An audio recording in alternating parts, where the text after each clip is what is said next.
Bonjour. Bonjour à toutes et à tous. Nous sommes samedi, vous êtes toujours là et nous sommes avec vous, ravis de vous revoir à chacune de nos rencontres. Je rappelle qu'on peut toujours nous suivre sur les sites des dernières nouvelles d'Alsace, rue 89 Strasbourg, Stras TV, Boulevard des Productions, sur notre site aussi. Et puis qu'on pourra nous retrouver en replay sur la chaîne YouTube du Forum européen de bioéthique, ainsi que sur Arte Future. Et bien évidemment, les réseaux sociaux, vous pouvez continuer à nous écrire et à suivre nos informations. Alors aujourd'hui, nous allons commencer par un sujet. On a toujours l'impression que sur le thème de l'handicap, on a tant dit, il y a tant de plans, et puis finalement on se dit c'est plutôt des promesses, ou parce que la question est toujours là posée, sachant que l'handicap, on se rend compte, n'est pas vraiment intégré dans notre société. On va voir ce qu'il en est vraiment avec nos intervenants. Hein. Et puis, il y a également d'autres questions qui se posent autour de l'handicap. C'est ce qu'on a intitulé « Des silences et des oublis ». C'est-à-dire que, outre les capacités d'accès ou d'accessibilité des lieux ou de la personne handicapée à des endroits, etc., il y a aussi des questions qui sont d'ordre de la sexualité ou tout ce qui tourne autour de l'entourage, qui sont rarement évoqués. C'est à cela aussi qu'on va essayer aujourd'hui de voir, c'est cela qu'on va essayer de voir et de répondre également tout à l'heure à vos questions avec nos intervenants. Et je vais leur demander de se présenter de gauche à droite. Michel Larcher. Bonjour, effectivement, je suis là, pas tout à fait par hasard. Il se trouve que ici, je suis dans le rôle du grand témoin, mais ma vie a été changée par le fait d'être la mère d'un jeune adulte autiste. Alors, il a, on va dire, été confronté à cette problématique à une époque où il n'était pas de bon ton d'être autiste. Voilà, et donc ça m'a conduit à fonder l'association Autisme Alsace, que j'ai présidée pendant 10 ans. Et puis j'ai été jusqu'à avril dernier vice-présidente de la fondation Zone Neuf, ce qui m'a ouvert à toute forme de handicap mental. Voilà, je suis très heureuse d'être là. Merci Michel. Michel François. Michel François, bonjour. Je remercie Nadia Aubin et Monsieur Israël Nizan de m'avoir invité à ce superbe forum qui me nourrit, m'enrichit et me pousse à aller davantage vers les autres. Je suis infirmière anesthésiste, plus en activité, avec grand regret, puisque j'aimais passionnément ma profession. Je représente la Bretagne pour une association nationale concernant la maladie de Crohn et la RCH. J'ai rejoint récemment et officiellement l'espace éthique de l'AHB de Bretagne. Et il a été découvert chez moi une myopathie tardive que l'on n'arrive pas à étiqueter, qui m'handicape beaucoup.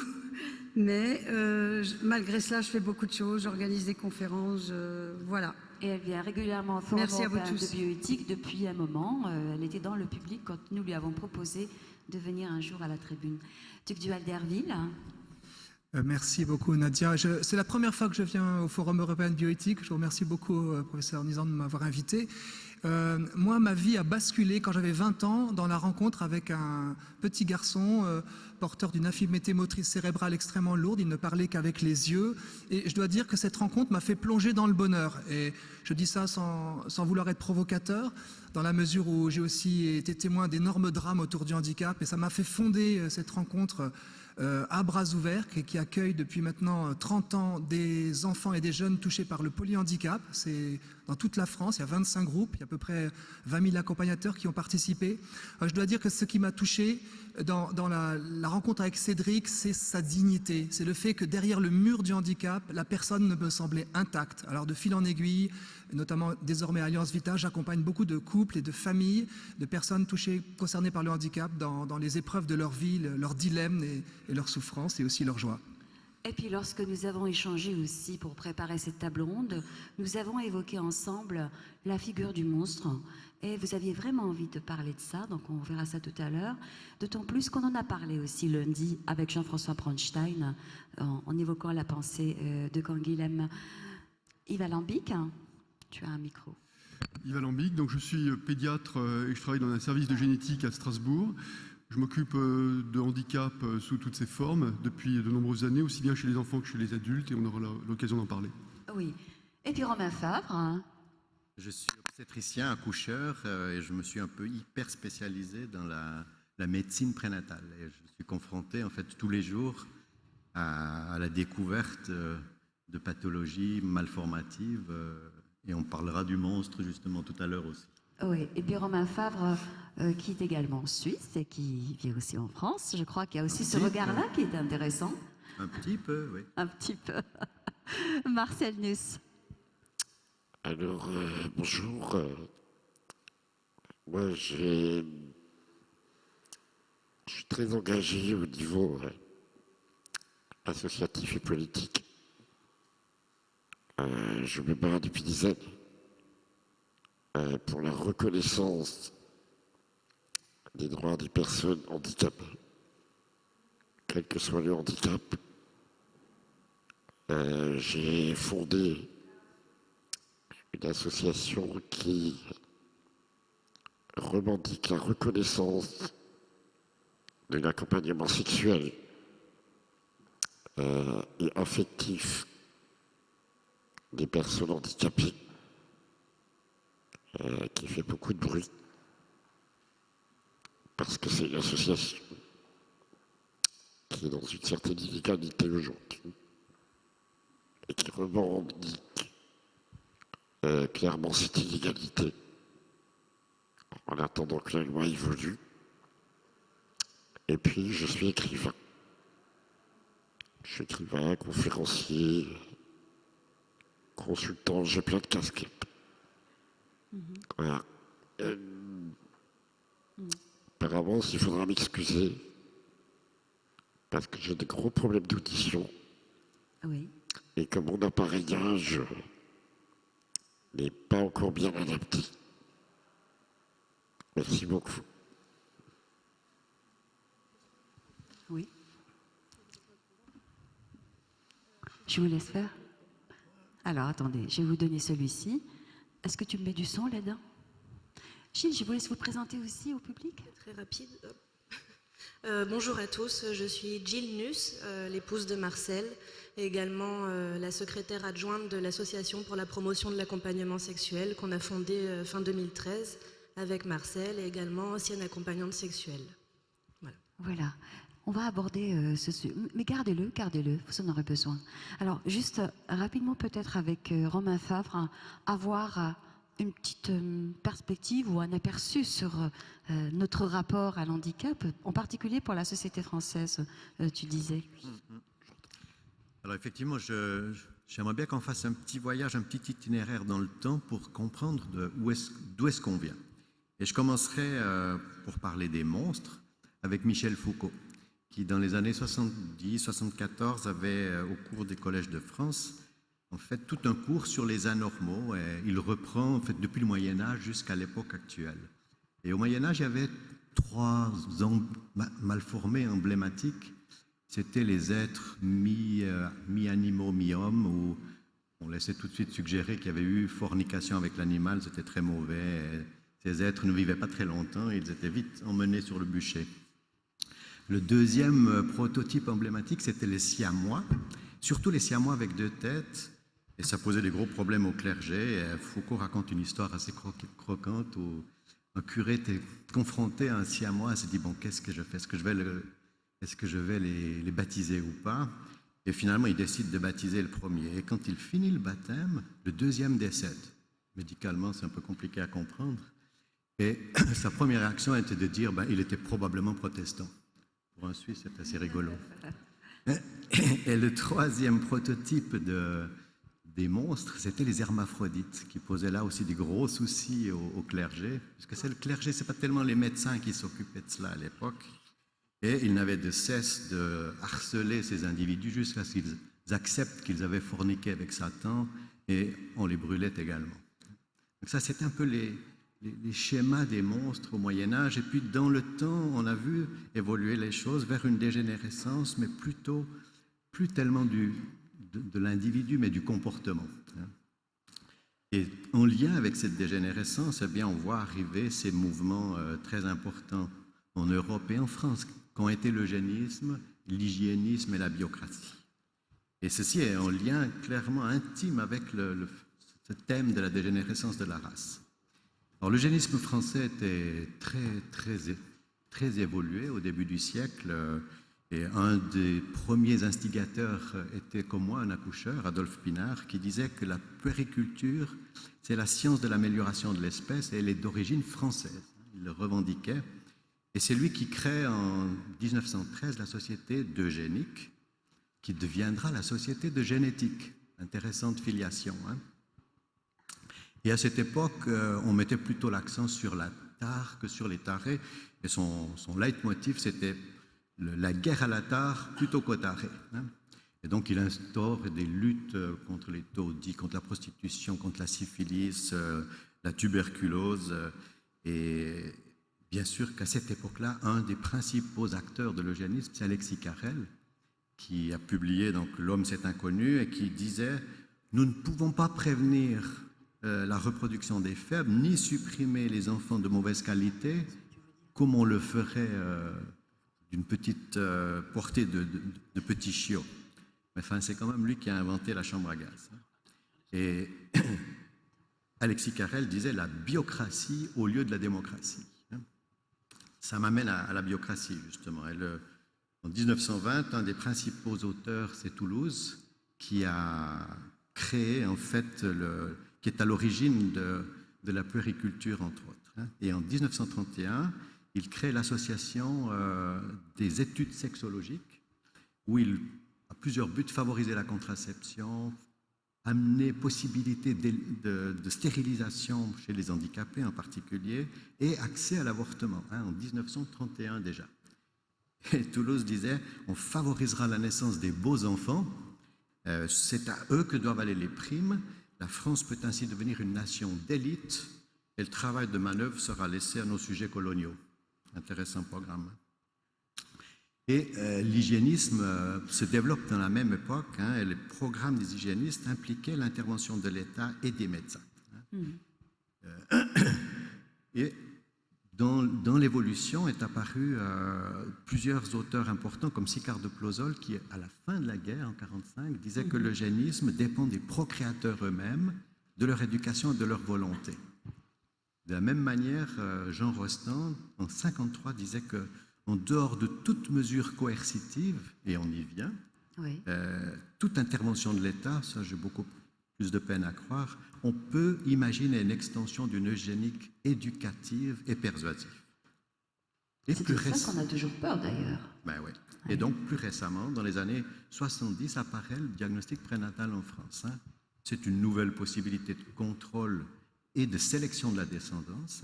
C'est un déplacement du moment de la sélection de l'enfant au fœtus. Et de manière concomitante, on voit apparaître la loi Veil sur l'IVG, qui a laissé la porte ouverte à la possibilité d'interrompre la grossesse jusqu'au jour de la naissance, de manière surprenante. Et à cette époque, le DPN était porté très fortement par les généticiens. Et en 86, Madame Briard et Frézal disaient « Le DPN permet à certains couples d'avoir des enfants normaux qu'ils désirent ». Et c'est vrai que c'était ciblé sur la population à risque de maladies génétiques. De la même manière, Jean-François Maty, qu'on va écouter tout à l'heure, dit « Le DPN rassure les couples et permet d'avoir des enfants normaux qui n'auraient jamais vu le jour ». C'était vrai à cette époque. Mais la situation a évolué. Dans les années 90, on a inscrit le karyotype, donc la myosynthèse avec l'analyse des chromosomes à la nomenclature. On voit arriver en 97 les marqueurs sériques qui permettent de dépister les populations à risque de trisomie, la clarté nucale et plus récemment le DPNI. En fait, il y a très clairement un glissement de la pratique centrée sur des populations à risque à l'ensemble de la population, sans que la population ait participé finalement à cette demande-là. Et il y a clairement en France une décision de privilégier le diagnostic prénatal au détriment des handicapés, hein, ce qui génère une grande violence. Et plusieurs personnes ont pris des positions. En 2002, David Le Breton, que j'adore, dit « La génétique devient une ambiance sociale à tonalité intégriste ». C'est exactement ça. 2006... C'est votre point de vue aussi, Romain Fabre, hein? Complètement, oui. Ouais. Complètement, oui. Ouais, tout à fait. En 2006, une philosophe et Daniel Moïse, juste au lendemain du procès Perruche, écrit un ouvrage qui s'appelle « L'eugénisme de précaution », en montrant que cette technique échographique est devenue de plus en plus performante. Elle est réalisée à un moment où les femmes ont encore accès à l'IVG. On a un devoir exhaustif de discussion, d'explication auprès des parents, sans avoir vraiment la formation de la relation médecin-malade, et puis une grande carence aux handicapés. Tout ça amène à ce qu'il y a peu de place, oui, je vais terminer, hein, peu de place pour un enfant différent. Bah justement, parce que moi, ça me rappelle aussi ce que m'a dit Marcel Neuss au téléphone, hein. Il me disait, si j'étais née en 2000 ou je ne sais plus en quelle date, j'aurais été euthanasiée. J'aimerais bien qu'on revienne là-dessus. Et puis toute cette idée, quand on disait aussi Marcel, la vie normale c'est pas pour toi, le mariage c'est pas pour toi, les études c'est pas pour toi.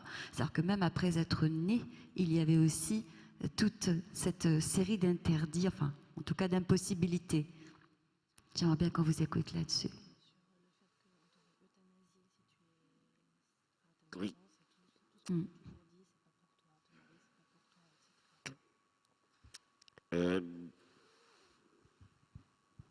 En fait, pour moi, l'éthique, c'est d'abord le regard qu'on porte sur l'autre. Donc la place qu'on lui donne dans ce regard.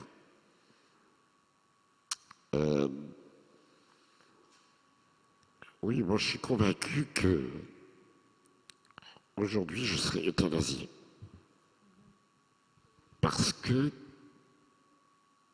je n'ai génétiquement, humainement, socialement, économiquement, aucune valeur a priori. Donc, la question qui se pose, et que moi je pose depuis très longtemps, c'est quelle est ma place? Quelle est la place de chacun de vous dans notre société?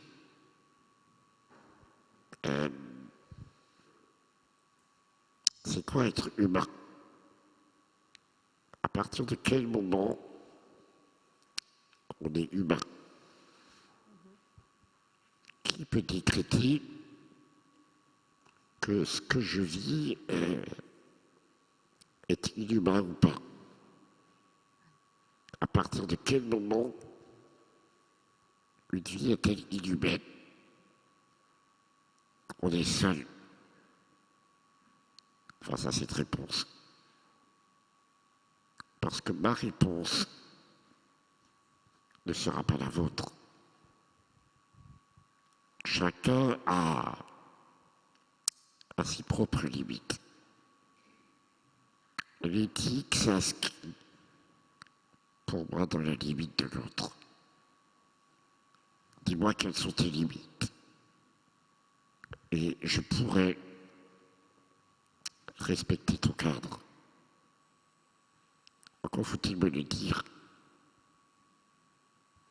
Et ce que je remarque, c'est un manque de dialogue. Un manque de dialogue énorme. On est censé constamment deviner ce que pense l'autre, ce que veut l'autre. Alors, en fait, quand je suis persuadé qu'on m'aurait probablement euthanasié, qu'on m'aurait avorté,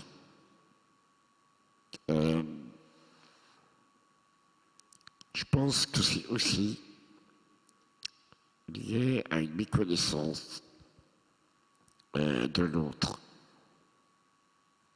et de l'être. Je m'explique. Je ne suis pas handicapé, contrairement à ce qu'on dit. Spontanément, pour les gens, je suis handicapé. Non, c'est faux. J'ai un handicap. Ce n'est pas la même chose. Parce que si je suis handicapé, je suis réduit à mon handicap. Si je suis réduit à mon handicap, effectivement, on a peut-être des raisons de m'avorter. Mais j'ai un handicap. C'est-à-dire que j'ai une spécificité. Dans mon cas, elle est acquise de naissance. Pour autant, cette spécificité n'efface pas mon humanité. Parce que j'ai un handicap, mais d'abord je suis une personne. Mon handicap est une particularité comme une autre. Le tout, c'est d'arriver à faire comprendre et à accepter ça. Si on me regarde comme quelqu'un qui a un handicap, comme quelqu'un qui a une maladie, forcément, on mettra ma personne en avant. Et je peux dire, je suis moi. Donc, ça ouvre des horizons. Ça ouvre des horizons. Je le vois à l'hôpital. Chaque fois que j'y vais, dès qu'on considère que je suis handicapé, on me traite comme un objet de soin. Dès qu'on considère que j'ai un handicap, on me traite comme un égal.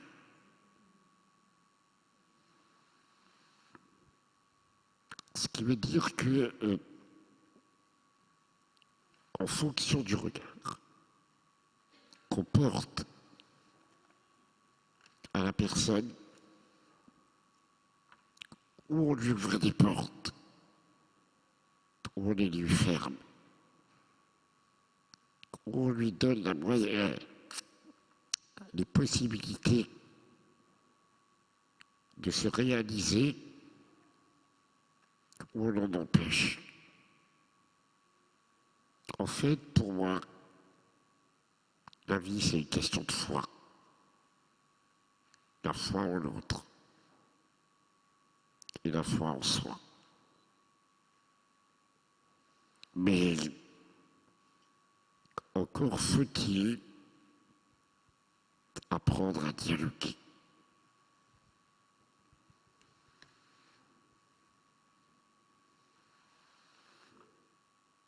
Et donc, je pense qu'aujourd'hui, il est essentiel, il serait essentiel qu'on soit tous autour de la même table et que on sort de nos chapelles. L'expertise, elle est en chacun de nous. Et c'est la complémentarité qui fait la richesse et la force de toute relation, y compris dans les milieux médicaux.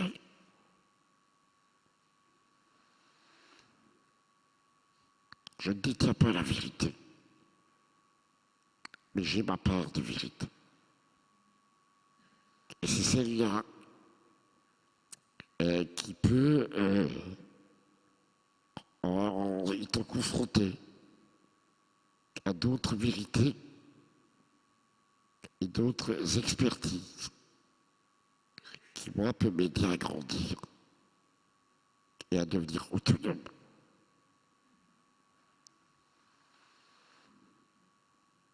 Parce que il n'y a pas d'éthique si au bout de cette éthique, il n'y a pas de l'autonomie.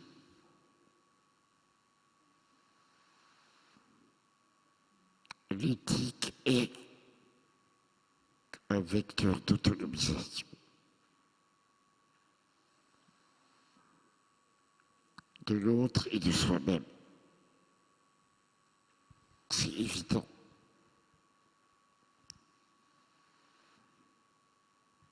C'est évident. Encore faut-il respecter la différence de l'autre. Alors il y avait aussi autre chose, quand on a évoqué par exemple dans les plans ou les aménagements, les politiques publiques en faveur de l'handicap, on a évoqué comme ça l'histoire des places de stationnement. Souvent les élus disent voilà, on a rajouté des places de stationnement pour personnes handicapées. Et puis vous avez eu cette remarque, j'ai envie de dire remarquable, oui, de dire encore faut-il que je sois accessible à l'autre. On peut toujours me faire une place de stationnement, mais c'est pour mener où? Suis-je accessible à l'autre? L'autre est-il accessible à moi?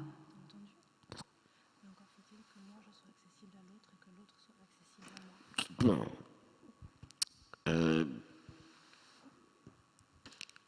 Pour moi, ça c'est une évidence. C'est-à-dire que,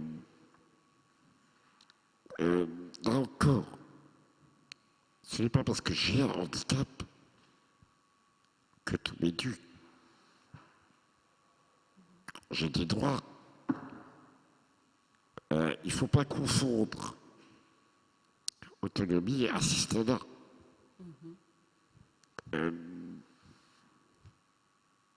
C'est soit on est dans un rapport d'égalité ou d'égalisation et dans ce cas-là, je dois aller vers l'autre. Je dois faire des concessions. Je dois être dans la négociation. Si je veux être écouté, il faut que je sache écouter.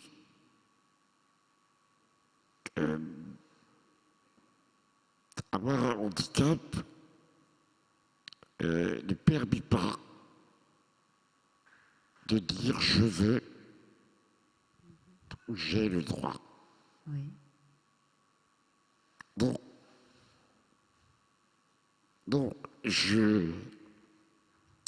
moi je dénonce ce comportement. Depuis toujours. J'ai un handicap,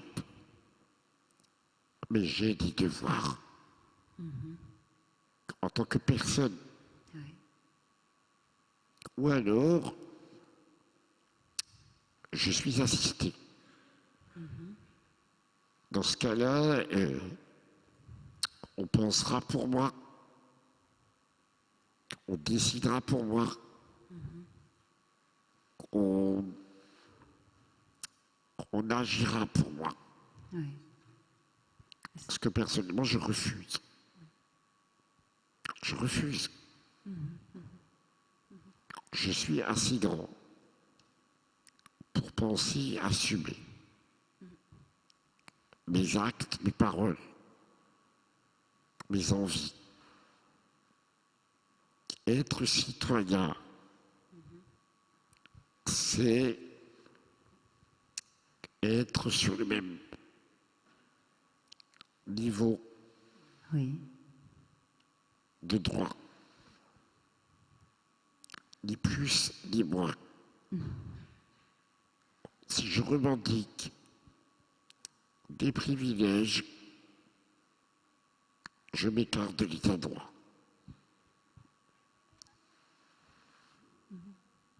J'ai besoin de compensation. Oui. Ce n'est pas la même chose. J'ai besoin de compensation, mais je n'ai pas besoin de privilèges. Oui. Et un exemple très, très frappant dans mon état, j'ai actuellement 4 personnes à temps plein Oui. qui se relaient jour et nuit. Et quand je suis hospitalisé, 6 personnes m'accompagnent. Ce qui est une révolution. C'est-à-dire que elles continuent à travailler. Et le fait que j'ai cet avantage qu'on me donne cette liberté permet de soulager le personnel hospitalier, Oui. permet de m'apporter plus de confort, plus de sécurité, tout en permettant à mes accompagnants de continuer à travailler. C'est-à-dire que cette situation qui est encore très mal comprise Oui. est une ouverture qui rend le handicap accessible à tout le monde.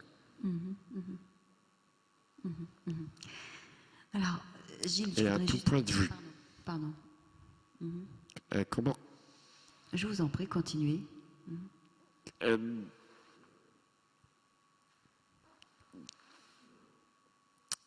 fait, ce que je voulais dire ici, c'est qu'une place de stationnement ne changera pas et ne vous intégrera pas si par ailleurs les regards ne deviennent pas plus accessibles. Ça me sert à quoi d'avoir une place de stationnement si dans le même temps on me regarde comme un monstre, comme une anomalie?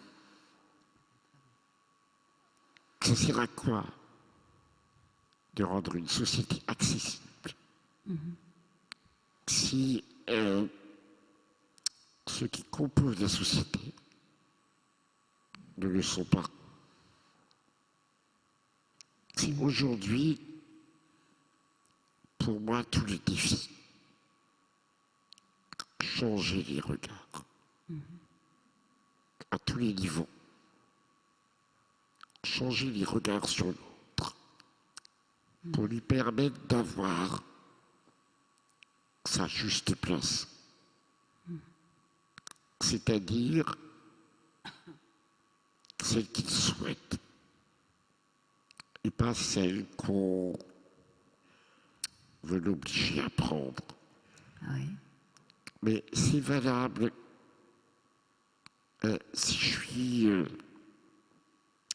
musulman, si je suis noir, si je suis gros. C'est valable pour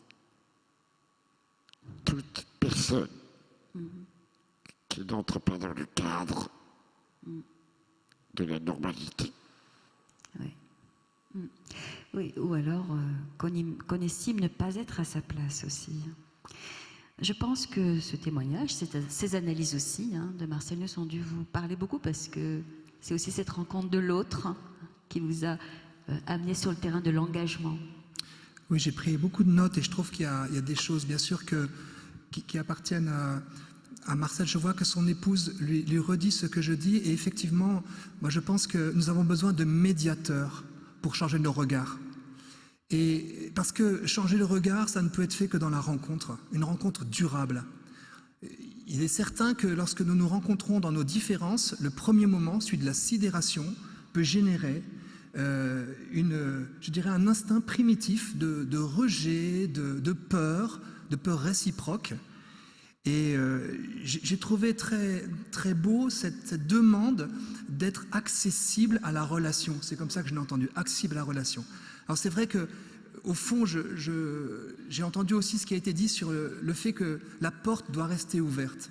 Alors s'il y a pour moi un oubli douloureux, et je veux jeter la pierre à personne, mais je partage, disons, ce sentiment de grande douleur, c'est qu'aujourd'hui, dans notre pays, grâce aux magnifiques progrès de la médecine qui nous ont sauvés, qui ont aussi peut-être sauvé Marcel Nuss et bien d'autres, parce que la médecine nous aide à vivre, qui que nous soyons plus longtemps. Grâce à ces progrès, la porte est largement fermée aux personnes concernées par le handicap, la porte de la naissance. Et je pense que là, il y a un paradoxe dans notre société, c'est-à-dire une injonction paradoxale. Nous sommes appelés à faire toute la place parmi nous, on ne parle même pas d'intégration, toute la place aux personnes avec un handicap. Et nous en avons peut-être tous de cachés dans les zones grises de notre génome, mais certains l'ont de manière peut-être plus visible et sont là pour nous dire leur humanité et, comme Marcel Nuss l'a dit, la vitalité qui est la leur et qui est une école de vie sans prix. Le témoignage d'une personne de sa vitalité, c'est une école de vie pour tout le monde. On dit aux personnes, prenez toute votre place, et en même temps, tout est fait pour que ces personnes-là ne naissent pas. Sans que personne n'ait décidé véritablement, la loi française récuse l'eugénisme, mais nous sommes le pays au monde, du fait des performances de la médecine, pour lesquelles, à la naissance, la sélection est la plus grande. Et là, je vous avoue que moi, ça me choque, ça me peine. Et j'accompagne beaucoup de familles qui sont dans des ambivalences par rapport à l'annonce d'un handicap qui effondre sur elles une nouvelle épouvantable, c'est un nuage noir dans leur tête. Et là, qui décide? Les médecins sont sous la pression de l'enfant zéro défaut. Les femmes enceintes sont sous la pression de l'enfant zéro défaut, et les femmes enceintes aussi demandent souvent un enfant zéro défaut, ce qui est d'ailleurs impossible parce que nous sommes tous bardés de défauts. Mais on aboutit finalement, je pense, à des grossesses anxiogènes. J'ai entendu ce qui a été dit effectivement sur le fait que le DPN au départ rassurait, mais aujourd'hui bien souvent il angoisse parce qu'il y a un coup près qui tombe, il y a un passeport ou pas pour la vie. Et qui fait que nous tous aussi, on doit faire les beaux derrière, parce que Marcel Nuss l'a exprimé, dans des cas de handicap particuliers, lourds ou parfois plus légers, d'apparence, mais qui peut juger, eh bien, de plus en plus, la porte est fermée. Voilà. Je pense aussi à Michel Petrucciani. Je trouve que j'aime beaucoup le jazz et j'écoutais beaucoup Michel Petrucciani, qui est exactement né la même année que moi, qui est mort maintenant, et qui disait à propos de son petit enfant à naître, qui était atteint de la même maladie que lui, et qu'ils ont accueilli dans sa famille avec sa femme, et il a dit ne pas l'accueillir, ça aurait été me renier moi-même. Alors c'est la question, je crains que nous en soyons rendus, sans l'avoir décidé, à renier notre propre humanité, c'est-à-dire notre fragilité. J'apprécie la façon, précise dont Marcel Nuss nous a dit qu'il n'était pas, je ne suis pas handicapé, j'ai un handicap. Et nous en avons d'ailleurs tous des cachets ou des futurs. Et quel sera le rapport que nous aurons avec notre grande dépendance si nous rejetons par essence toutes les personnes qui risquent d'avoir ce type de dépendance à la naissance? Il y a, je pense, voyez, une culture au fond du rejet, ou une culture peut-être, pardon de l'expression assez violente, du déchet, qui nous pousse peut-être à cet eugénisme de masse dont parle Jean-François Mattei, dont parle Didier Sicard. Je crois même que le professeur Nizan a exprimé aussi ce souci d'un eugénisme en France qui n'a pas été choisi. Voilà. Alors quelle porte de sortie? Moi je ne sais pas très bien, si ce n'est que peut-être progressivement, en tout cas, libérer le choix véritablement des parents. J'ai eu un débat par Twitter interposé avec Jacqueline Hermancière, et je cite ce qu'elle exprimait, mais et qui m'inquiète. Vous savez, je crois qu'elle est peut-être venue ici déjà, elle est présidente de la DMD. Elle était là lundi, oui, voilà, tout à fait, c'est vrai. Alors, je vous dis sa phrase, voilà. Elle dit par Twitter après un débat, j'avais hésité à écrire cette phrase, mais vous m'y contraignez, ouvrez les guillemets, quid de la terrible responsabilité des parents, dit-elle, qui décident de la naissance d'un enfant trisomique, responsabilité vis-à-vis de l'enfant, de sa fratrie et de la société. Et je ne sais pas si vous voyez le glissement. On passe du choix à la responsabilité. Comme si des parents qui laissaient naître leur enfant touché par le handicap avaient choisi le handicap. Comme s'ils devaient être responsables devant la société d'avoir laissé naître une personne dont la vie ne serait pas digne de vivre, qui serait par essence malheureuse. Comme si des mauvaises fées, au fond, les parents jouaient le rôle de la mauvaise fée sur le berceau. Et je pense, j'en aurais terminé, que pendant des millénaires, sans doute, il y a eu dans notre société une sorte de sentiment de malédiction lié au handicap ou aux graves maladies, comme si nous en étions responsables. Et on s'en est affranchi de cette espèce d'idée d'une malédiction primaire, qu'on était responsable des maladies, des handicaps. Mais désormais, il y a un retour de bâton avec la possibilité du choix, entre guillemets, avant la naissance grâce au progrès de la médecine. C'est que désormais, on fait peser sur ceux qui accueillent des personnes handicapées une responsabilité morale dont ils sont absolument innocents. Et moi, je voudrais innocenter tous les parents qui accueillent, parce que leur cœur de parents fait qu'ils accueillent des enfants sans les trier. Et j'espère que de plus en plus, nous ne trierons pas les êtres humains avant la naissance. Ça, c'est le message un peu de fond. Yves Alambic, on a entendu beaucoup de choses. Alors, il y a la question du regard, il y a la question de ce qui se passe sur le terrain médical, de l'annonce à diagnostic, d'un choix de parents et d'eugénisme. Alors, je pense que tu es bien placé aussi pour apporter ton regard, toi, sur ce sujet-là. Si on a évolué ou pas, et puis la question de l'eugénisme, bien sûr. Merci beaucoup, Nadia. Je vais essayer d'intervenir après toutes ces très belles interventions. Je voudrais d'abord revenir sur la personne de Marcel Nuss qui est là, parce que je n'ai pas tout compris. Et ça m'a demandé beaucoup d'efforts d'écouter et d'essayer de comprendre la personne qui était là et qui est Marcel, qu'on a envie d'appeler Marcel, que je ne connaissais pas auparavant plus que ça. Et en même temps, je me rends compte que c'est difficile. C'est difficile, ça veut dire que d'être avec des personnes qui portent et qui ont un handicap qui va retentir sur la vie de la société, sur la vie des gens qui sont ici, de moi en particulier, eh bien, ça me demande un effort. Et c'est peut-être ça, en premier lieu, que je voudrais dire. Alors, en écoutant tout ça, il y a un mot qui revient tout le temps, c'est le mot handicap. Le mot handicap, ça vient de hand in cap. Est-ce que j'arrive à mettre la main au chapeau? Est-ce que j'arrive à utiliser et à baisser mon chapeau? Donc effectivement, on n'est pas handicapé. On ne n'est pas handicapé. Par exemple, si on prend un enfant porteur d'une anomalie génétique qui peut retentir ultérieurement dans sa vie, comme par exemple la trisomie 21, eh bien, les enfants ne naissent pas handicapés. Ils ne sont pas handicapés à la naissance. Ils sont porteurs d'une potentialité à le devenir.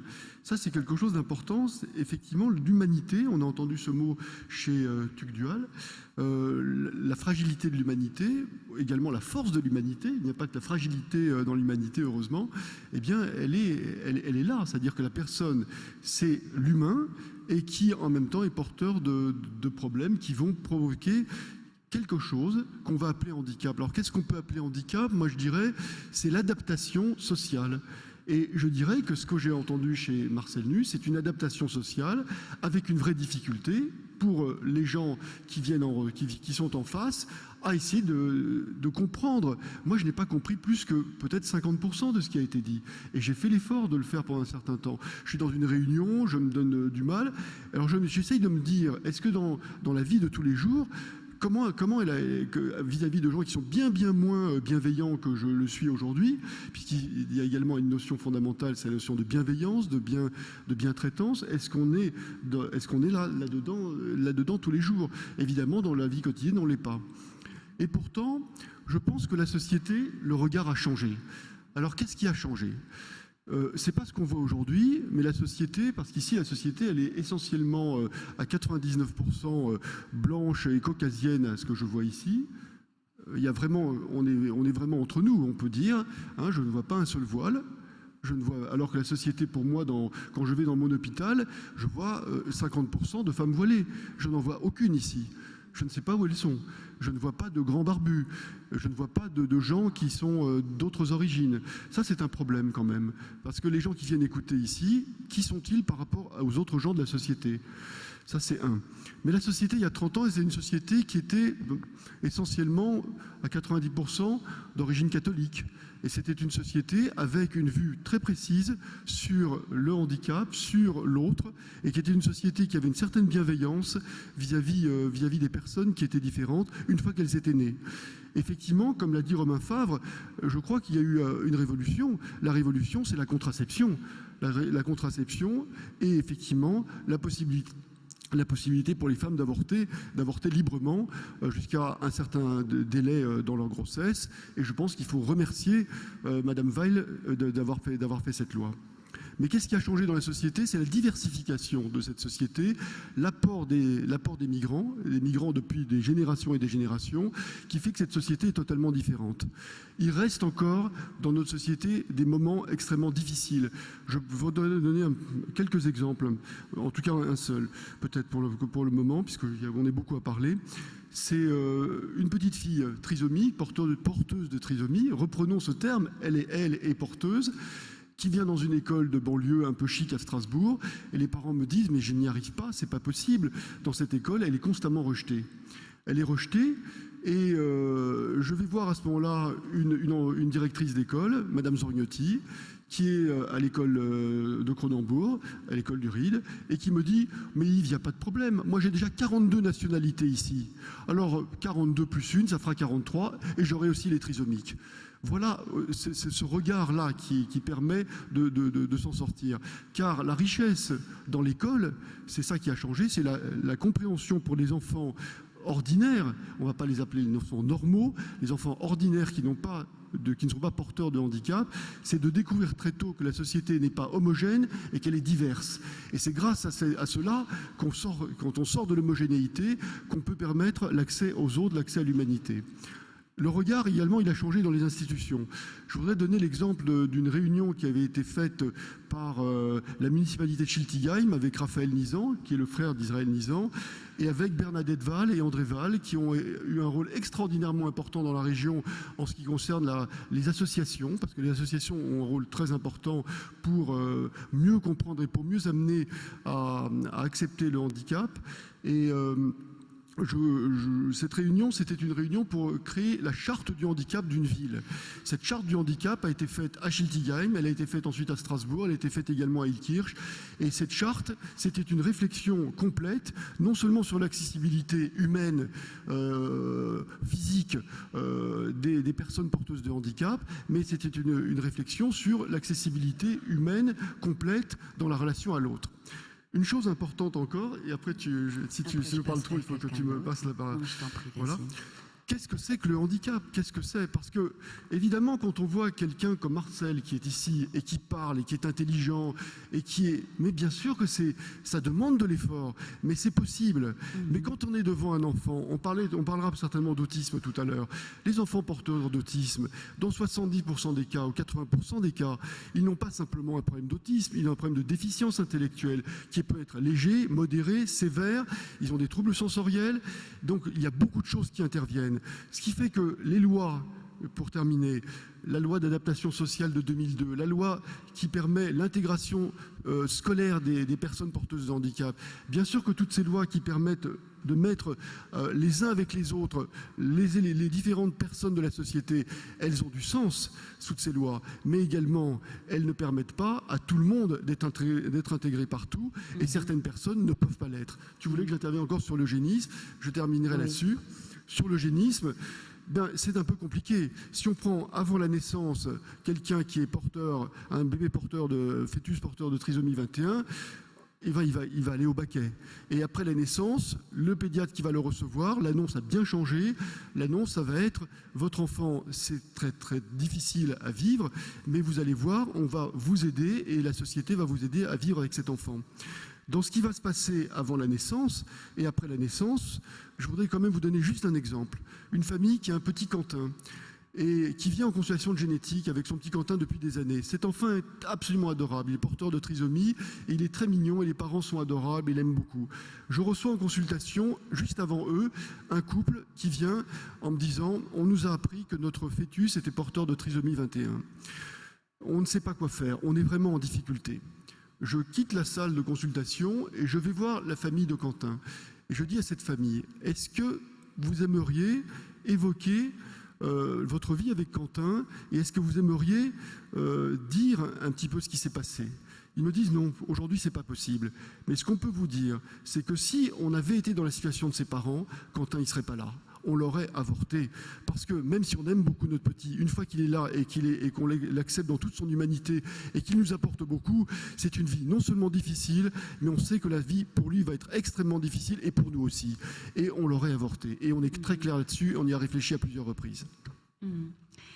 Merci pour cette réponse très rapide en même temps qui essaie de voir différents aspects. Michel Larcher, est-ce qu'on a évolué sur ce sujet-là? Vous qui êtes bien placé pour savoir, pour vivre en tout cas déjà la trisomie et d'autres pathologies aussi. Oui, oui. Écoutez, ce que je peux vous dire, vous avez évoqué l'autisme, c'est qu'aujourd'hui, le mot autisme fait partie des mots que l'on trouve dans les mots croisés. C'est une expression, enfin, c'est quelque chose que j'ai noté. C'est une manière de dire qu'en effet, il y a une prise de conscience plus forte. Je veux dire, on connaît davantage le handicap à bien des égards. C'est pas pour autant que les problèmes ont disparu, bien entendu. Vous évoquiez tout à l'heure la manière de désigner les personnes qui ont un handicap. Vous faisiez référence au sens du mot handicap. Il m'arrive de penser à la manière dont c'est traduit dans d'autres langues. Je ne sais pas s'il y a des hispanophones dans la salle, mais par exemple, en espagnol, on dit, je crois, minus validos, qui veut dire moins valide, ce qui est une façon de comparaison. J'ai réfléchi pour ma part, j'ai vécu dans ma chair le fait de porter un enfant, comme d'autres ici. Le mien s'est avéré autiste. Je n'avais donc aucun moyen de savoir qu'il l'était lorsque je l'ai porté. Je me suis dit, mais si on m'avait dit, tiens, l'enfant que vous portez est autiste, est-ce que vous acceptez de continuer à le porter? Eh bien, je crois qu'en effet, la décision a été extrêmement difficile. Et pour y avoir réfléchi, y avoir échangé avec d'autres parents, je crois que si on m'avait annoncé que cette vie qui s'annonçait risquait d'être extrêmement douloureuse. C'est-à-dire, je crois que c'est la souffrance qui aurait probablement été le critère, le fait de mettre au monde un enfant dont la vie n'aurait été que souffrance. Je crois que ça aurait été, pour ma part, c'est très personnel ces décisions-là, un critère important de décider ou non de sa venue. Sinon, je peux en effet confirmer qu'avoir, et vous le savez, un enfant handicapé change la vie d'une manière drastique, au-delà de ce qu'on peut imaginer. Après, bien sûr, on peut dire cette vie est riche. Bien sûr que cet enfant qu'on a en face de soi, on l'adore, même si la vie est compliquée. Donc, en effet, les choses ont changé. C'est vrai qu'il est probable que les enfants ou les fœtus qu'on annonce chargés de ce handicap potentiel eh bien, ne naissent plus probablement aujourd'hui. Je voudrais quand même attirer votre attention pour avoir été longtemps impliquée dans une institution de taille qui accueille des personnes handicapées mentales, que le paradoxe veut que les enfants qui naissent pour le coup extrêmement tôt, c'est-à-dire au 5e mois, au 6e mois, au 7e mois, eh bien on tend à les sauver. Il y a des médecins ici plus compétents que moi. D'ailleurs, c'est ce que m'avait dit aussi Marcel Nuss au téléphone. Il m'avait fait cette remarque. Oui, voilà. Je vous en prie, et donc, continuez. en effet, les enfants dont on sait qu'ils sont probablement handicapés, eh bien, ne naissent pas, mais paradoxalement, lorsqu'ils naissent, eh bien, on les sauve de plus en plus. Et donc, ça veut dire que nous avons de plus en plus de personnes polyhandicapées, lourdes, je parle sous votre contrôle, en tout cas c'est mon vécu pour avoir longtemps accompagné des familles, visité des lieux, et on a pensé que ces enfants-là seraient moins nombreux à naître en raison des progrès de la médecine, mais dans les faits, comme on les sauve, eh bien, ils sont extrêmement nombreux aujourd'hui. Ça, c'est le premier point. Oui. Ensuite, je voudrais dire que je m'intéresse particulièrement aux seniors également. Nos enfants sont de mieux en mieux soignés, c'est très bien. ils vivent longtemps et c'est très bien. Ce que je voudrais vous dire, c'est que dans le fond, à bien des égards, entre une personne Alzheimer et une personne handicapée qui devient âgée, une personne handicapée, j'entends, mentale, qui devient âgée, la différence, elle n'est pas, là encore, très très grande.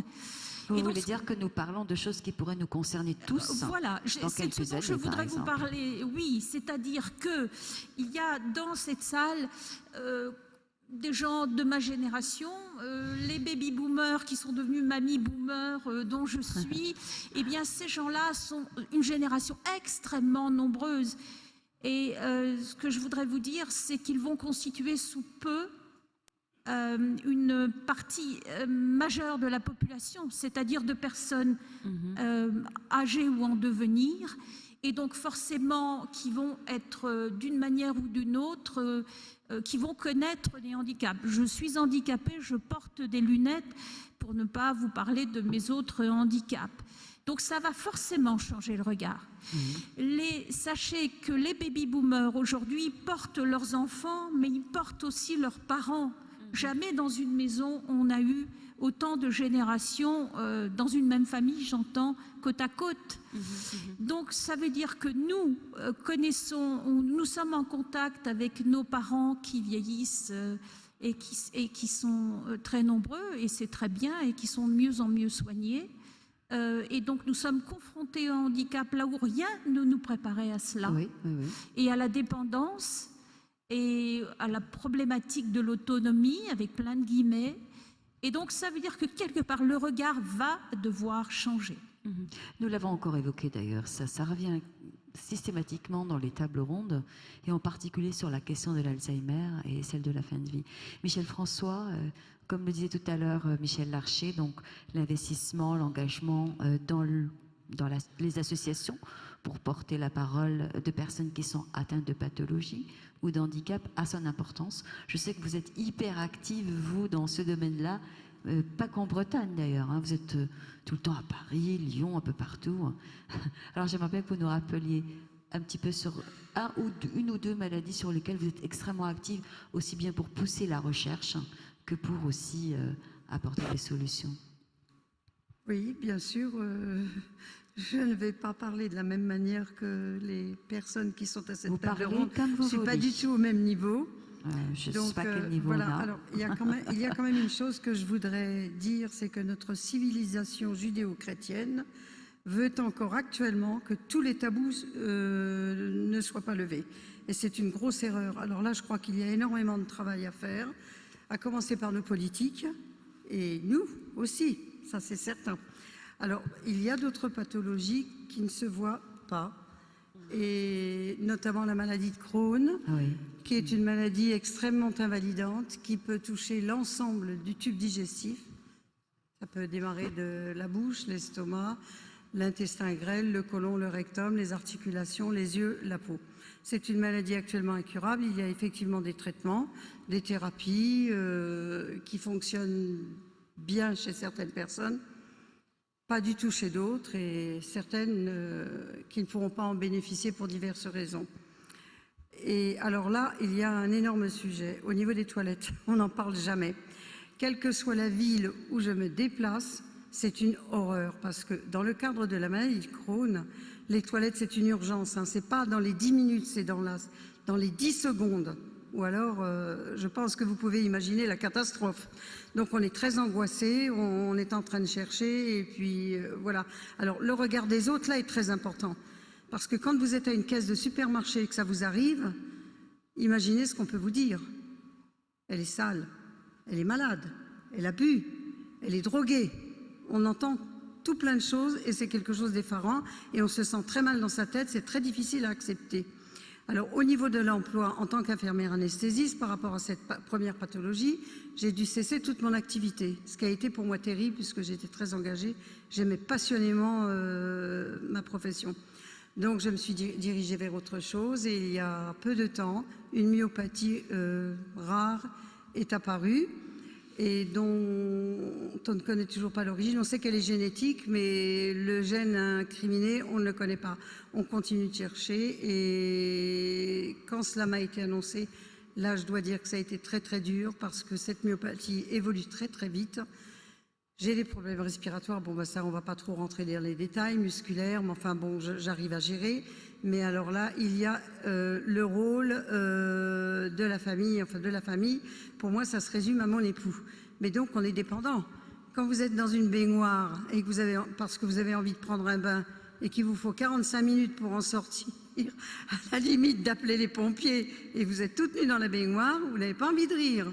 Quand un époux va vous faire vos achats, vous lui faites la liste, inconsciemment vous fermez la porte à clé et vous tombez par terre parce que vos muscles ne vous soutiennent plus. Votre époux arrive à la maison, la porte fermée, veux-tu m'ouvrir? Mais je suis par terre, je ne peux pas me relever.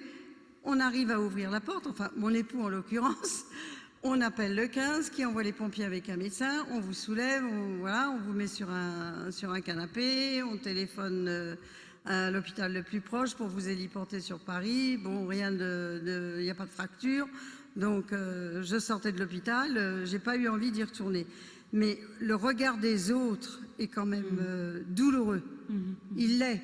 Et quand vous entrez dans un ascenseur avec ce que j'appelle ma petite Ferrari, mon petit rollator, j'ai trouvé une petite anecdote, enfin non, pas une anecdote, quelque chose de tout à fait simple. Alors, je vois la porte de l'ascenseur s'ouvrir et je dis, la petite Ferrari arrive, s'il vous plaît.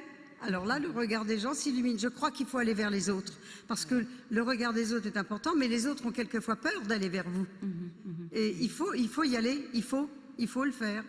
Et puis alors dans les handicaps très lourds des enfants, il y a énormément de problèmes à solutionner et qui ne sont pas encore. Il y a des lois qui sont constamment repoussées. Celle de 2005, alors a été repoussée de 3, 6, 9 ans et ça continue. Ça, je trouve, je rejoins tout ce qui a été dit sur cette table ronde, mais je trouve personnellement que les choses ne vont pas suffisamment vite. Non, pour nous, c'est long, c'est long, on est en attente, on a envie que ça bouge, puisque nous, comme le disaient certaines personnes, Monsieur Nuss, ne se sent pas handicapé. Personnellement, je ne me sens pas handicapée non plus. Mais dans ma tête, quelquefois, je me dis, il faudrait que les choses bougent. Et ça ne bouge pas suffisamment. Il faut interpeller ces politiques. Il y a des manières de le faire. Ce n'est pas le fait de défiler dans la rue et de... Non, il faut s'organiser et aller au ministère. Ah bah ça, il faut le faire. Vous le faites. Hein. Et alors, au niveau des écoles... vous allez aussi voir les médecins. Je sais que vous bousculez beaucoup les médecins. Oui, peut-être quelquefois un peu trop, mais ça fait rien, c'est bien. C'est pas pour ça qu'on va me faire la tête après. Non, mais pas du tout. Bien au contraire, certains comprennent très bien et tiens, voilà, il faut oser. Mais pour la personne handicapée, je pense qu'elle doit aller vers les autres. Et alors, les autres se sentiront certainement moins gênés, auront un autre regard et viendront plus facilement vers vous. Mais quelquefois, il faut trouver des petites paroles, des petites choses qui font sourire. Et ça les aide à venir vers nous aussi. Pour les décoincer. Pour les décoincer, voilà. Parmi les sujets tabous aussi, il y a la question de la sexualité. Marcel Nuss et Gilles. Donc, vous avez souhaité qu'on parle de ça, parce que c'est un vrai problème. En France, on n'a pas beaucoup évolué sur la question. Et j'aimerais bien qu'on en discute, car c'est différent ailleurs, surtout sur la question du statut des aidants sexuels. Sur la question de l'accompagnement sexuel, Gilles, d'ailleurs, vous aussi, ce serait bien que vous en parliez. Oui, pardon. Oui. Alors, je n'ai pas de son. Si, j'ai du son. Alors, on va écouter peut-être Marcel, puis vous, parce qu'il a commencé. Oui, si vous êtes d'accord. Oui, donc, en fait, ça fait très longtemps que je milite en faveur de cette cause. Ça fait exactement 11 ans. Et puis, malheureusement, en France, on n'a pas beaucoup de courage. Donc, il y a 2 associations qui existent depuis des années, qui restent dans la théorie. Content de de revendiquer et de promettre. Et donc, j'ai décidé il y a 3 ans de créer la passe. J'ai décidé de devenir proxénète bénévole parce que je suis aujourd'hui considéré comme étant un proxénète bénévole. Pour la simple raison que l'association que je préside met en lien des accompagnants sexuels, c'est-à-dire des hommes et des femmes que notre association a formés.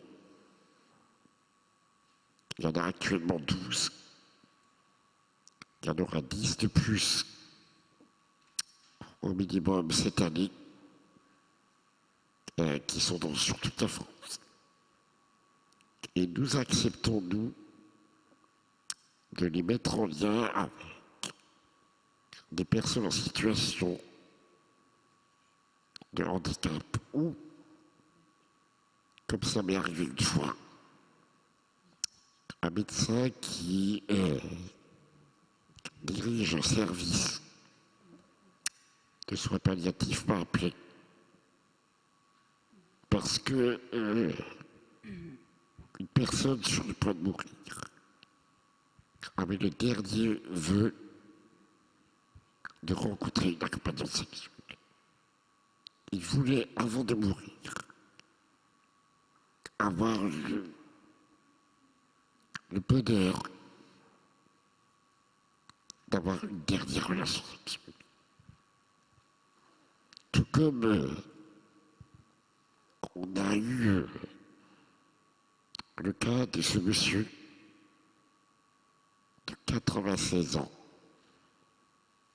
dont une des filles nous a contactés parce que son père avait comme dernière envie de voir encore une fois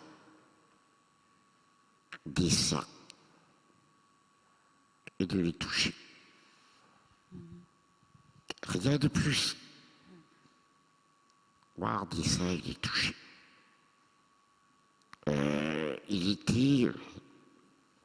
Il harcelait ses auxiliaires de vie. Tellement il était obsédé par ça. Donc on a répondu à sa demande et cet homme n'a plus jamais harcelé personne. Il était heureux. Il a vu et touché des seins. Où est le problème? Parce qu'au-delà de ça, pourquoi je prends ce risque?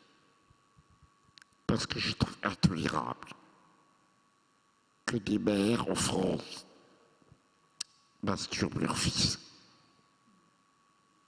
que des pères en France masturbent leurs fils, et qu'on trouve ça normal, et qu'on ferme les yeux. Tout ça pour du moralisme. Tout ça parce que être accompagnant sexuel, c'est être un prostitué spécialisé. Mais c'est être un prostitué. Et dans la mesure où cet accompagnement a un coût, on est forcément des proxénètes, même si c'est bénévole. Et en fait, derrière cet engagement, je me bats d'abord pour le respect des libertés individuelles. Je ne supporte pas toutes ces entraves qu'il y a dans nos sociétés vis-à-vis des libertés individuelles. Parce qu'il se passe la même chose vis-à-vis de l'avortement, vis-à-vis du suicide assisté, vis-à-vis du mariage pour tous. Oui. Arrêtons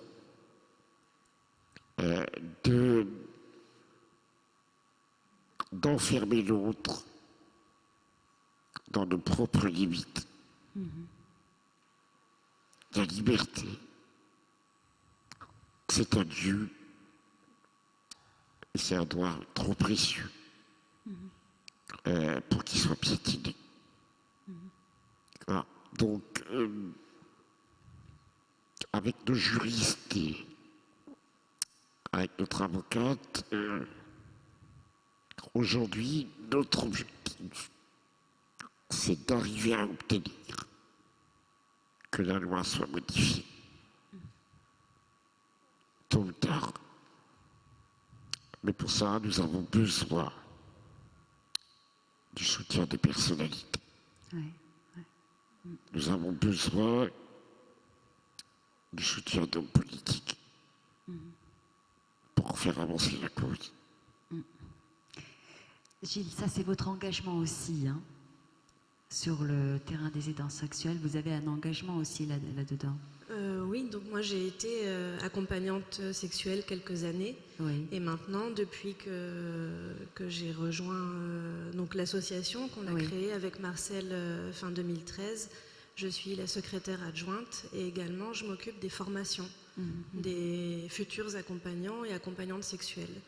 Donc c'est... et je fais également la mise en relation. Donc c'est aussi tout un travail assez long.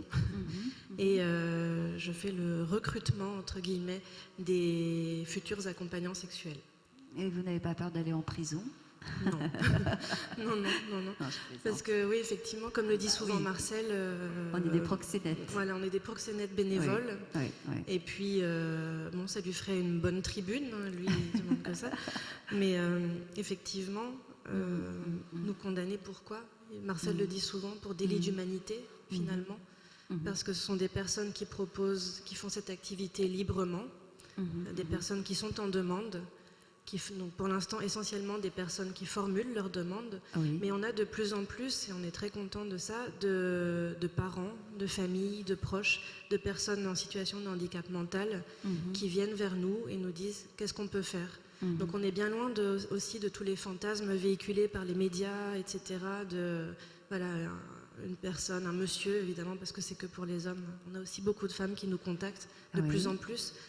Donc on est bien loin de ces fantasmes voilà, d'un monsieur allongé et d'une femme qui va venir le chevaucher, c'est pas du tout ça. Il y a finalement assez peu de rapports sexuels. Il y a beaucoup de corps à corps. Des gens qui nous contactent en disant simplement j'aimerais passer 1 heure ou 2 nue contre un homme, contre une femme. C'est juste ça. Parce que tous les jours, moi je suis touchée par des mains médicales avec des gants en latex. Tous les jours, je suis un objet de soin. Voilà, exactement. Comme disait Marcel. Et donc, qui ne connaissent pas cette sensualité, qui ne peuvent pas se caresser eux-mêmes. Et donc, c'est aussi ça, oui, c'est un apprentissage, un réapprentissage. Et dans le cadre du handicap mental, oui, c'est une sorte d'éducation qu'on va faire. Et on propose également de l'accompagnement pour les couples dont les deux personnes sont en situation de handicap. Les personnes qui n'ont pas possibilité de se rapprocher. Donc là, c'est une toute autre démarche pour l'accompagnant sexuel qui doit être présent tout en étant invisible. C'est un peu ce qu'on essaie de leur transmettre. Et de dire que la sexualité n'est pas exclue dans ce cas-là. Oui. Donc de changer aussi le regard. Je vais passer la parole à la salle. Et Yves Alambic aimerait bien la prendre avant. Je t'en prie, vas-y. Juste pour ajouter sur la sexualité, quand on regarde en institution ce qui se passe, il y a plusieurs problèmes. Il y a d'une part, dans le titre de notre intervention aujourd'hui, c'est les silences et les oublis.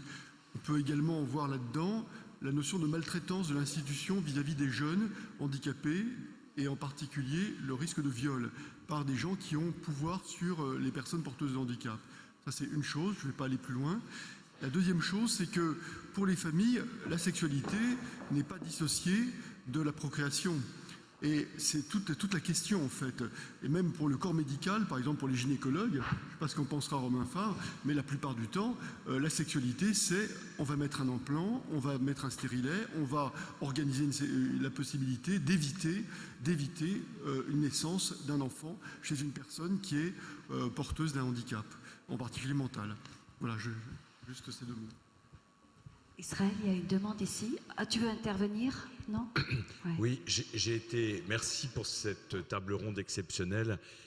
Les remarques me font dire qu'on n'a pas du tout la même appréciation du handicap en prénatal qu'en postnatal, et que cette articulation de la naissance est une articulation difficile, car une même personne peut être extrêmement eugéniste en prénatal pour son propre enfant et très amoureuse de son enfant une fois qu'il est né. Ma question est la suivante. Est-ce qu'on n'a pas commis et est-ce qu'on ne continue pas de commettre une erreur en France en ne mettant pas nos enfants dans les écoles dès le plus jeune âge au contact des handicapés? En d'autres termes, est-ce qu'on n'est pas en train de constituer une société handiphobe, c'est-à-dire qui déteste le handicap, qui zappe quand on voit la réaction de nos concitoyens devant le handicap, elle est terrible. Est-ce qu'on ne pourrait pas faire un peu en sorte que nos enfants, dès l'âge de 2-3 ans, apprennent à être en contact de l'enfant handicapé parce qu'on l'aide à manger, parce qu'on l'aide à marcher? Et est-ce que ça ne serait pas une des solutions que nous pourrions tous demander véritablement à nos autorités, à nos politiques, de faire en sorte que dans toutes les classes, comme il y a dans toutes les entreprises des personnes avec un quota, mais que dans toutes les classes, il y ait des enfants handicapés, pour ne serait-ce que parce qu'on ne retarde pas l'évolution et l'apprentissage. Je pense que c'est le contraire. Alors, il y a plusieurs demandes de parole à la tribune. Michel, Tugdual, tout le monde en fait. Michel. Merci de cette remarque. C'est le sens de tout mon combat. Je pense en effet qu'il faut commencer l'éducation de nos concitoyens, notre éducation, au plus tôt. Comme on éduque à une langue, comme on éduque au civisme, au plus tôt. Et en effet, je crois que le plus tôt on est confronté à la différence, et le plus tôt cette différence sera moins difficile à vivre. Vous savez, c'est ce que les anglo-saxons appellent l'inclusion. Inclure, c'est le contraire d'exclure. Je voudrais quand même apporter une petite nuance, là encore pour l'avoir vécu au plan institutionnel. Je vous parlais tout à l'heure de cette expérience qui était la mienne au sein du Zonenhof, qui est conçue un peu comme un village au sein d'une petite ville. C'est vrai qu'un certain nombre de personnes avec handicap, je signale que les anglo-saxons disent « personnes avec handicap », « persons with autism », et je crois que ça dit bien, ça rejoint bien les propos de Marcel. C'est vrai qu'un certain nombre d'entre elles peuvent vivre au sein de la cité, d'autres en revanche ont des difficultés telles que l'institution a toute sa place. Et on observe dans un village dédié comme le Zonenhof qui n'a pas de barrière, qui n'a pas de séparation entre l'institution elle-même et la ville, eh bien que les personnes avec handicap reviennent assez volontiers au sein de cette structure de manière partielle et ponctuelle, juste pour se rassurer. Parce que là, au sein de la structure qui est conçue comme un village, l'exception est la règle, j'allais dire le handicap est la règle, et elles se sentent parfaitement acceptées. Donc ce qui est bien, ce sont des allées-venues entre les deux, et faire en sorte que chacun d'entre nous se frotte à la différence qui ne peut que nous enrichir. Merci. Tugdual d'Herville. Je suis vraiment d'accord avec ce qu'a dit le professeur Nizan, effectivement, sur la nécessité de provoquer ces rencontres. Dans les écoles où l'intégration, entre guillemets, la présence de personnes avec un handicap, d'enfants avec un handicap, est effective, il y a moins de violence dans la cour de récréation. Alors moi, j'ai eu l'expérience très souvent d'aller dans des écoles avec un ami porteur de handicap qui s'exprimait à côté de moi et avec notamment un handicap d'origine cérébrale, une difficulté d'expression. Et ce qui s'est passé de manière assez stupéfiante dans une classe de 4e, il dit quelque chose. Par exemple, il va dire « Moi, et là, je traduis. Moi, j'aurais aimé aller à l'école. Mais à partir de la deuxième phrase, la classe traduit plus vite que moi. Tous les cerveaux connectés des élèves qui écoutent attentivement, qui prennent le soin d'écouter, traduisent ce que mon ami a dit et qu'ils comprennent plus vite que moi. Mais, petit bémol, vous savez aussi que les enfants sont cruels et qu'ils s'insultent, ils se traitent de triso dans la cour de récréation. Et donc, il y a tout un chemin, il faut une médiation par la rencontre pour qu'il n'y ait pas cette violence mimétique qui traite toujours le plus faible de bouc émissaire. Donc, il y a un travail des adultes pour faire le lien et que les enfants découvrent qu'ils peuvent être acceptés avec leurs limites, y compris ceux qui sont les premiers de la classe et qui sont aussi méprisés parce qu'ils sont les premiers de la classe, etc. Il y a ce travail à faire que nos amis porteurs de handicap peuvent contribuer à faciliter. Et puis, un petit point aussi par rapport au regard et au visage. Moi, je suis revenu de mon premier séjour à Brazzaville avec des photos d'enfants qui étaient très défigurés, des petits bouts d'oreilles. Etc. Et on a montré ça à nos familles qui nous ont accusés de voyeurisme. Comment se fait-il que vous montriez des photos de ces enfants, que vous les preniez en photo? Et notre réponse, c'est de dire, en fait, on les trouvait beaux.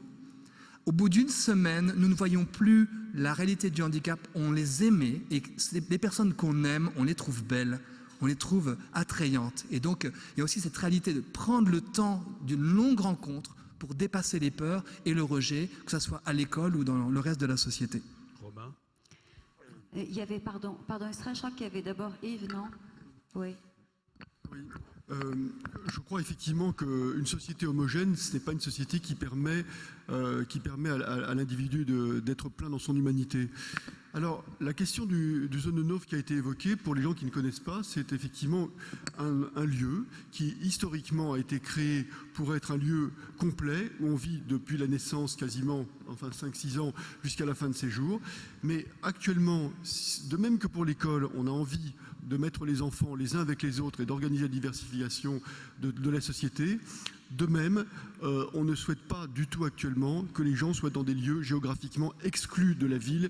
Et c'est pour ça qu'à Strasbourg, tous les lieux de création moderne sont des lieux qui sont à l'intérieur de l'Eurométropole. Par exemple, le dernier lieu en date qui est le Tremplin est situé à Cronenbourg et les enfants peuvent communiquer et avoir des relations avec les autres. Parce que la France a été caractérisée par, non pas simplement par un silence et un oubli, mais par une exclusion visible des personnes différentes. Et ce qu'on essaye de favoriser actuellement, c'est cette ouverture et que les gens soient visibles. Mais encore une fois, dans une société qui est si clivée que la nôtre, c'est de plus en plus difficile pour toutes sortes de diversités. Robin Favre, et puis après, monsieur. Je voulais juste poursuivre. En fait, tu m'as coupé tout à l'heure, mais c'est pas grave. Non. Je crois que c'est bien, effectivement, qu'il y ait des démarches qui soient faites pour l'accueil des enfants différents. Mais la société change, hein, et il y a des contraintes pour les parents dans cette nouvelle société. Il n'y a pas de support aux familles avec enfants handicapés. Enfin, ça ne dure pas très, très longtemps. Il y a une grande fragilité de l'institution familiale. On a de plus en plus de familles monoparentales. Il n'y a pas de rôle social pour le handicap. Il y a un rejet du handicap mental. Il y a plein de facteurs qui concourent au fait que, en fait, la place d'un enfant différent est vraiment très difficile. Et tant qu'on continuera en prénatal à aller toujours plus et toujours plus tôt, on peut faire tout ce qu'on veut en postnatal. Mais si le couple ou la femme a le choix de garder ou de poursuivre ou d'interrompre la grossesse en prénatal, je crains malheureusement que toutes les modifications en période ultérieure rendent le choix, un vrai choix très difficile. Hein. Clairement, on fabrique des gens qui doivent être des bons consommateurs et productifs. Hein, et c'est ça qu'on veut, performant. Et comme le disait Marcel tout à l'heure, hein, il n'est pas dans ce schéma-là. Et si la femme a le choix d'avoir un enfant dont le capital humain est correct, ça sera toujours mieux. Hein. Monsieur ? Pour handicap. Bonjour à tous. Donc, je fais partie de la. Je vous explique ce qui se passe. Je n'ai pas vu que Marcel Nuss prenait la parole. Donc on écoute Marcel Nuss. Pour moi, cette question, c'est une évidence. Parce que je l'ai vécu. J'ai eu la chance d'aller à l'école du village. À l'époque, elle n'était pas accessible. Ce sont les copains qui portaient. Aujourd'hui, on ne verrait plus ça. On ne verrait plus cette solidarité. Parce que aujourd'hui, notre société a de plus en plus de préjugés. On a l'informatique, on a les réseaux, on a les téléphones portables, on passe son temps sur Facebook. C'est tellement plus simple d'échanger derrière un écran d'ordinateur. Mais on a peur de l'autre. Or, tout réside dans la complémentarité. Et l'apprentissage que moi, j'ai fait dans l'école du village a été fondatrice. Elle m'a rendu autonome. Ma vie à l'école, au milieu de mes camarades, m'a rendu autonome et elle a normalisé mon handicap. C'est-à-dire que j'étais un copain comme un autre. Simplement, j'étais en fauteuil. J'avais besoin de certaines aides. Mais en contrepartie, j'en apportais d'autres. Parce que quand on avait besoin d'un coup de main pour faire un calcul, on venait chez moi. Donc, tout passe par l'éducation. Mais cette éducation doit aller plus loin que l'école. Moi, je suis quand même frappé de constater que dans nos facultés de médecine, vous ne trouverez aucun enseignant en situation de handicap. Il y a très peu de cursus qui parlent du handicap. Les 3/4 des médecins ne connaissent pas la pathologie. Et on est en 2016. Quand est-ce que les facultés vont s'ouvrir à cette notion de complémentarité? Je me souviens, il y a 40 ans, un chef de service qui avait appris à l'époque que je voulais suivre des cours à la fac de médecine. Il est venu me voir dans ma chambre. Il m'a dit, Marcel, chaque singe sur sa branche. Ça m'avait marqué. J'avais interdiction d'aller. Fac de médecine, le malade reste malade et le médecin reste omniscient. C'est faux. Nous sommes complémentaires. Et j'ajouterais qu'il est urgent aussi d'accompagner les parents. La naissance d'un enfant qui a un handicap, c'est l'équivalent d'un attentat. C'est un choc psychologique. Et on faciliterait l'insertion des personnes handicapées si les parents étaient suivis dès le départ. On éviterait beaucoup de drames.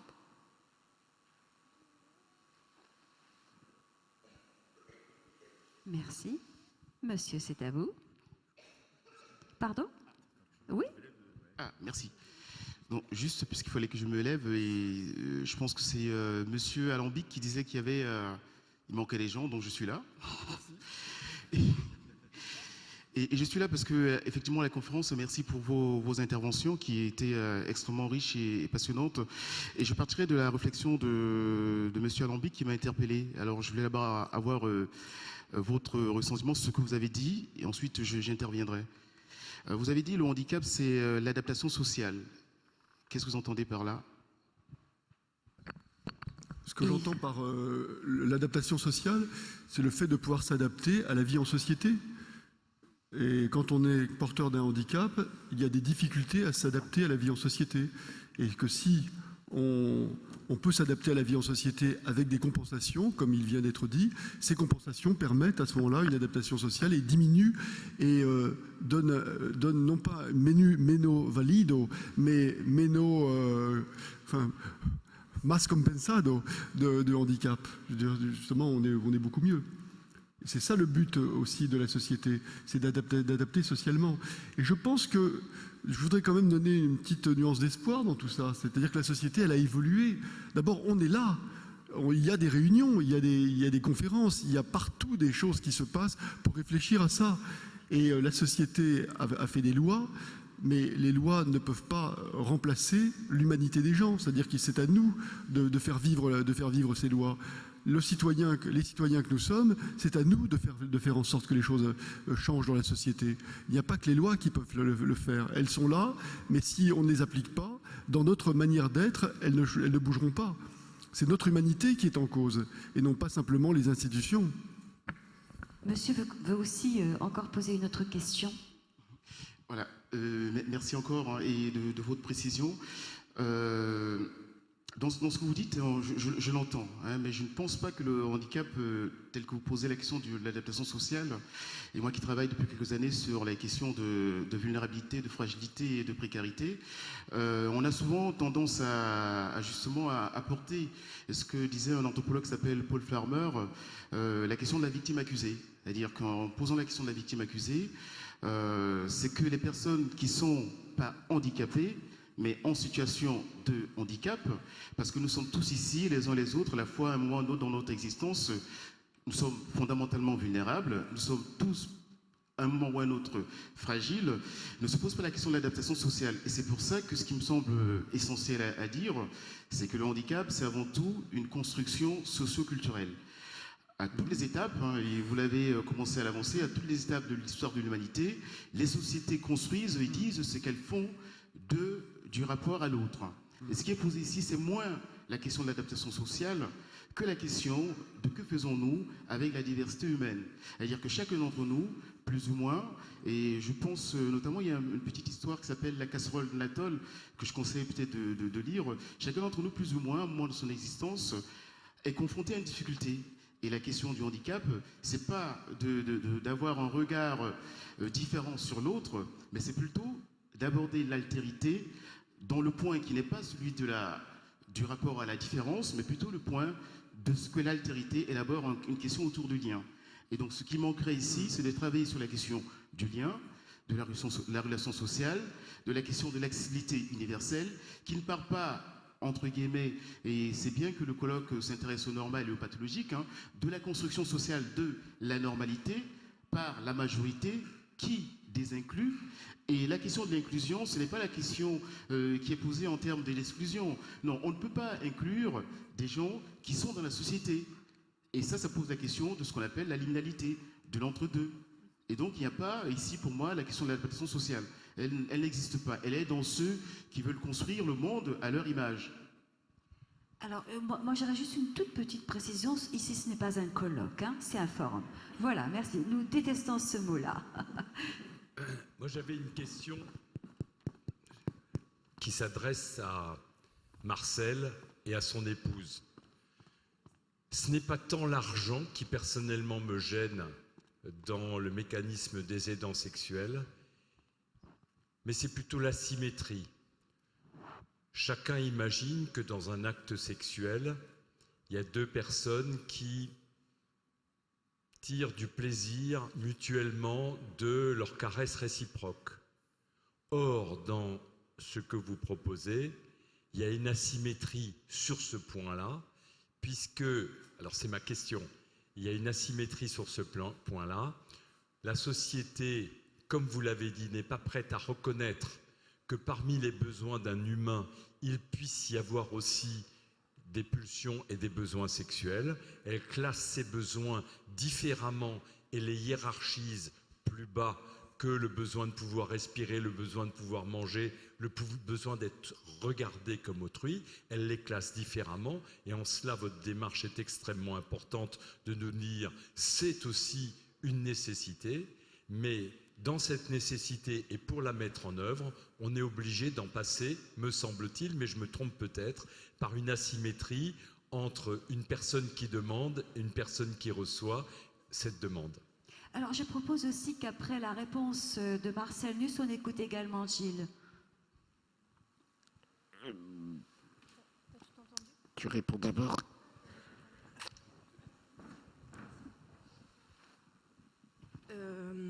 Oui, on nous pose souvent cette question sur la notion de la personne du coup qui va rencontrer la personne en demande n'est que dans le don de son corps, le don, voilà, avec plein de pitié, plein de compassion, etc. Et c'est, je crois, à la base de ce qu'on essaye de transmettre aux accompagnants sexuels qu'on forme, c'est que si on est ce qu'appelle Hakim Boudaoud, qui est notre vice-président et sexologue et psychologue, il y avait une stagiaire qui disait « Moi, je veux donner, donner, donner ». Il dit « Toi, t'es donneuse compulsive, c'est pas bon ». Et c'est vraiment ce qu'on essaie de leur transmettre. Et Monsieur Derville parlait tout à l'heure d'amour. Et on n'a pas une formation, voilà, avec des papiers, des documents, des grilles, etc. à remplir. On leur transmet juste que l'amour existe. Et c'est ce que j'ai toujours dit dans mon activité, quand je pratiquais, je faisais l'amour. Ça choque des gens. On fait l'amour, oui. On peut faire l'amour, donner de l'amour, en recevoir. Pour moi, le corps de l'autre est beau, effectivement, tant qu'on l'aime. Et s'il y a de l'amour, il peut y avoir accompagnement sexuel. Et de ce fait, on reçoit de l'amour de l'autre aussi. Forcément. Mais c'est inévitable. Ça marche à tous les coups. C'est sûr. Alors l'autre, effectivement, ne vient pas vers nous quand on est accompagnant sexuel. J'ai rencontré des messieurs à l'époque qui me disaient « Mais je ne pourrais jamais te donner de plaisir. » Mais si. Il y a d'autres plaisirs que juste cette zone-là. Hein. Il y a plein de choses qui existent. Et donc c'est ça. C'est ce qu'on transmet aux accompagnants sexuels. Qu'il y a réciprocité, vraiment. Elle peut exister à un moment au début. C'est un apprentissage, voilà. Du regard, être à l'écoute du regard de l'autre, du rythme du corps de l'autre, de sa respiration, de tout. Et quand il y a vraiment amour, il y a symbiose, voilà, ça paraît un peu spirituel, mais ça a aussi cette dimension-là. Vraiment. Je crois qu'il faut savoir plusieurs choses. Sur 20 personnes que nous avons formées, il y avait 2 femmes. Il y avait 2 femmes, déjà. Alors que les opposants lui disaient c'est encore les femmes qui vont tous taper. Il y a 2 femmes. Les 3 quarts viennent du médico-social, du paramédical, du médical. Il n'y a que 4 prostituées professionnelles. Il faut savoir aussi que la plupart de ces personnes sont en couple, ont des enfants, qu'ils ont entre 29 et 73 ans, que la majorité vient du monde libertin. Donc, ils ont tous un rapport à la sexualité très libre. Et ils ont tous un besoin d'apporter à l'autre ce qu'ils ont reçu dans leurs expériences. Donc c'est un besoin de partage. Il faut savoir aussi que sexualité n'égale pas forcément génitalité. Il n'y a pas une forme de sexualité. Une personne tétraplégique ne sera pas accompagnée de la même façon qu'une personne déficiente mentale. Une personne déficiente mentale va bénéficier d'une éducation et beaucoup plus rarement d'un accompagnement sexuel. Parce qu'une personne autiste, par exemple, est continuellement, est totalement déconnectée de sa corporéité. Elle a besoin qu'on lui apprenne à se masturber. Mais dans le cas d'autisme, par exemple, les différences qu'on a remarquées en Europe, dans les pays où c'est pratiqué, elles sont importantes. Elles sont même impressionnantes parce que les personnes autistes qui bénéficient d'un accompagnement sexuel ou plutôt d'une éducation cessent de s'auto-mutiler, cessent de s'auto-agresser. Parce que, une fois qu'elles ont été éduquées, elles sont capables de se masturber quand elles en ont besoin. Et puis, la sexualité, ce n'est pas l'amour. Elle fait partie de l'amour. On peut avoir des relations sexuelles sans avoir d'amour pour l'autre. Juste par attirance. Il y a plein de gens qui font ça. Donc, l'essentiel dans tout ça, c'est qu'il y a un volontariat total. Et que juste une précision, les deux personnes se rencontrent au préalable. Si ça passe, c'est bien. Sinon, il n'y aura pas de relation. Mais il y a toujours une rencontre préalable. Pour être sûr. Voilà. Oui, c'est ça. Alors, je disais juste, j'ai bien vu que à la tribune, vous souhaitiez encore prendre la parole. Il ne nous reste plus que 10 minutes. Moi, je vous propose d'écouter les questions de la salle aussi. Gardez pour vous ce que vous voulez dire maintenant pour tout à l'heure, au moment de conclure. Voilà, merci. Je vais prendre 2 questions. Non, il y en a 3 même. Ok, monsieur. Bonjour. Donc, Monsieur Louis, je suis membre du comité de protection des personnes et à ce titre, je suis un fan du Forum européen. Toute la semaine, j'ai pas réussi à avoir de place dans cette salle. J'étais toujours au fond, 3e salle. Et là, je constate qu'aujourd'hui, la salle est peu remplie. Donc, je pense que par rapport à tout ça, ça prouve un peu le manque d'intérêt que le handicap peut être apporté à la société. Ça, c'est le premier constat. Je suis moi-même tuteur de mon frère qui est un grave handicap, qui est dans une maison spécialisée à Strasbourg. J'ai été confronté il y a quelque temps au problème de la sexualité. Il a 52 ans. On m'a fait remonter l'information par les personnels soignants, comme quoi il avait des besoins. Donc je suis allé voir la direction. Donc la question que je la pose à Monsieur Nuss, j'ai pas été écouté. On m'a renvoyé d'un service à un autre et je suis toujours dans l'attente d'une réponse. Qu'est-ce que je peux faire? À qui je peux poser la question? Qu'est-ce que je peux faire? Je suis par rapport au dossier que j'ai en commission, je ne sais pas quoi faire. J'ai pas de réponse. Merci, monsieur Nuss. Merci. Alors, ça, c'est une question. Je vais en prendre une autre. Oui, monsieur, et puis monsieur. Merci. C'est une question pour Tugdual d'Herville. Je suis tout à fait d'accord avec ce que vous avez dit sur l'importance de la médiation et que pour que le handicapé soit accepté dans la cité, ça ne se fait pas tout seul, il faut qu'il y ait une médiation. Mais est-ce que là-dessus, on n'est pas très loin du compte, en particulier dans les écoles? Voilà, et peut-être même la troisième. Notez bien toutes les questions, s'il vous plaît. Merci, monsieur. Oui, bonjour.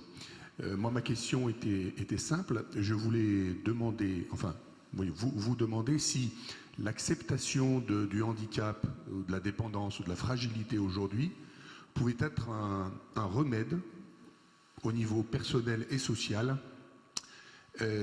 à cette société du zéro défaut et du transhumanisme. Je crois que c'est le thème qui vient juste après, hein, qu'on sent émerger et qu'on veut nous imposer. Merci. Alors, qui aimerait répondre et dans quel ordre? Il y avait d'abord une demande d'information, en fait.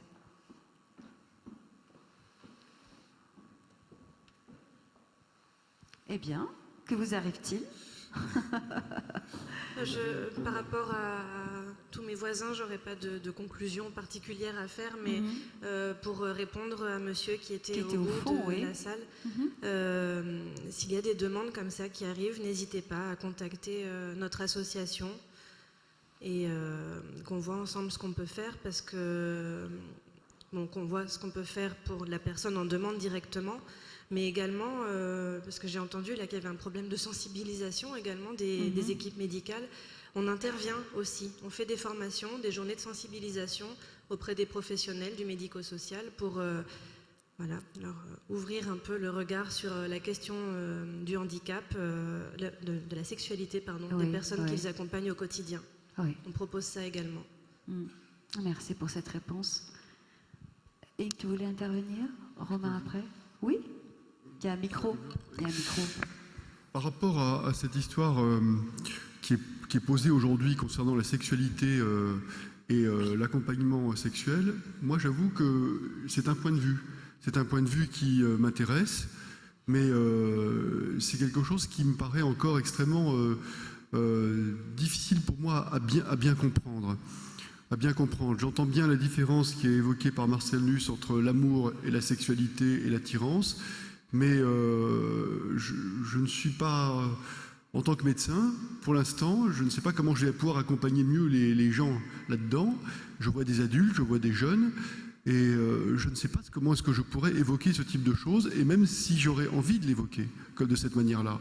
C'est-à-dire que je ne me sens pas, en tant que médecin, moi, dans une place où je peux intervenir là-dedans. Moi, je n'interviendrai pas là-dedans. Robin Favre, sur ce sujet ou un autre ou l'une ou l'autre des questions? Je voulais revenir sur le commentaire que tu faisais par rapport à l'audience. C'est vrai que ça vient de se remplir, oui. Il y a peut-être l'horaire. Elle vient de se remplir, mais le prototype des présents ici est assez homogène, hein, et n'est pas du tout le reflet de notre société et de ce que nous rencontrons. Et je suis frappé de voir, pour revenir au thème que moi je connais, l'enfant différent finalement est accepté, je ne suis pas sûr que ce soit le bon terme, accepté, mais est accepté par la population justement qui n'est pas là. Hein, et où finalement cette acceptation est souvent très très fortement médiée par la religion, par une forme d'imposition. Hein, et notre société, entre guillemets, dite évoluée, s'est un peu dégagée de la religion pour que les couples aient une certaine autonomie. Et cette autonomie débouche effectivement sur des choix que les autres n'ont pas. Hein. Et si on discute du handicap ici, c'est vrai que c'est un peu dommage que l'autre partie de la population qui n'a les autres ne soit pas là. Bon, de toute façon, je dirais l'information a largement circulé. Il faut aussi le rappeler. Hein. Bien sûr. Bon. Michel Larcher, parce que vous vouliez dire, pardonnez-moi, Vite fait, je dire voulais... quelque chose tout à l'heure. Oui. Monsieur disait tout à l'heure, regardez le handicap indiffère. Question que je pose, est-ce que le handicap indiffère ou fait peur? C'est une question qu'on peut se poser. Je crois qu'il y a les deux, très probablement. Ensuite, je voudrais rendre hommage à Marcel Nuss ici. Je sais qu'il a été, qu'on lui a rendu hommage souvent, mais là, ce soir, ou plutôt ce matin, pardon, je voudrais parler en tant que parent d'un jeune adulte et au nom des autres parents qui ont été confrontés à ce problème. Et je trouve que le fait d'avoir mis ce sujet sur la place publique, eh bien, a le mérite de nous aider à réfléchir et à faire en sorte que la société évolue sur cette question. Dans le fond, aujourd'hui, on est moins choqué par les pratiques perverses dont on sait qu'elles existent, comme cette masturbation par le père dont il était question tout à l'heure, que par le fait que quelqu'un accepte de caresser le corps de l'autre dans le respect mutuel. Donc je sais pour ma part que des jeunes adultes se masturbent quand ils ne sont pas éduqués jusqu'au sang. Il faut le savoir. J'ai assisté à quelques réunions sur le sujet. Est-il normal de laisser les choses se faire de la sorte? Est-ce qu'il n'est pas plus sage de tenter une éducation, de tenter de faire en sorte que cette personne soit mise en relation avec quelqu'un qui la respecte, qui va l'accompagner, la comprendre? Autant de questions qui ont le mérite de se poser ici ce matin. Et enfin, je voudrais évoquer une très belle initiative de l'OMS qui s'applique notamment aux personnes âgées et qui s'appelle le réseau des villes amies des aînés.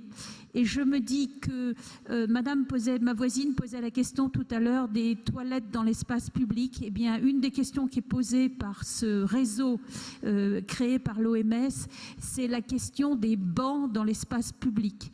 Il y a le fait d'aller faire ses courses quand il y a des bancs sur le chemin, ça permet à une personne de rester plus longtemps, de vieillir chez elle. Eh bien, je pense que ça se pose également pour certains types de handicap. Et je crois qu'aménager la cité pour faire en sorte que les personnes différentes puissent continuer à vivre parmi nous est une excellente initiative. Et ce dont parlait monsieur tout à l'heure, c'est ce qui est fait référence par certains architectes, certains designers, comme le design pour tous. Un objet une boîte de conserve que l'on peut ouvrir facilement et une boîte de conserve qui sera ouverte par une personne handicapée ou par une personne âgée plus facilement. Des lieux publics qui sont accessibles à des fauteuils roulants sont des lieux publics où les jeunes mamans vont pouvoir arriver avec leurs poussettes sans difficulté. En d'autres termes, ce qui profite aux plus fragiles eh bien, va inévitablement profiter à l'ensemble de la population. Donc ces fragilités sont des enrichissements potentiels pour nous. Merci. Michel François. Oui, alors bien sûr, je reviens sur les toilettes, mais il y a beaucoup d'autres choses. Les aménagements à la maison qui sont extrêmement difficiles à obtenir, malgré les demandes faites auprès d'associations très connues. Il y a des dossiers qui sont extrêmement compliqués à mettre en place, ce qui fait que tout ça, c'est très difficile. Mais on n'a pas eu le temps de parler de la dépendance. Alors la dépendance dans le handicap, c'est quand même quelque chose de très important parce qu'on a besoin d'un accompagnement au quotidien, que ce soit à la maison, en extérieur, dans les lieux publics. Quand vous allez dans des services administratifs où il y a simplement une rampe d'accès, vous arrivez devant une porte de mairie fermée, vous ne pouvez pas entrer, qu'est-ce que vous faites ? Vous êtes là, vous attendez. Donc ça commence par là. C'est à nos politiques de donner l'exemple et à nous, handicapés, d'aller vers ces personnes-là. Ça, il faut y aller, hein. Il faut foncer et il faut bousculer, il faut bousculer, il faut bousculer, il faut bousculer. Donc il y a tellement de choses à faire que... Elle est capable de soulever des armées. J'en suis sûre. Je me fais quelques ennemis dans le médical, mais après, ça va très bien. Merci pour ce superbe forum. Oui. C'est très nourrissant et il faut que ça dure le plus longtemps possible. Merci. Merci Michel. Tuc du Alderville. Oui, je crois qu'effectivement, les personnes en situation de handicap sont sont présentes aussi dans notre société pour nous montrer à quel point la vitalité ne dépend pas de ce que je peux faire, de ce que je peux dire, de ce que je peux même ressentir. Alors je dois avouer un paradoxe pour moi, pour conclure. J'ai été en plein accord avec tout ce qu'a dit Marcel Nuss et son épouse, sauf sur la question des aidants sexuels. Et je vois d'ailleurs comme une contradiction pour moi dans la logique, puisque Marcel nous a dit qu'il ne souhaitait pas avoir entre guillemets de privilèges.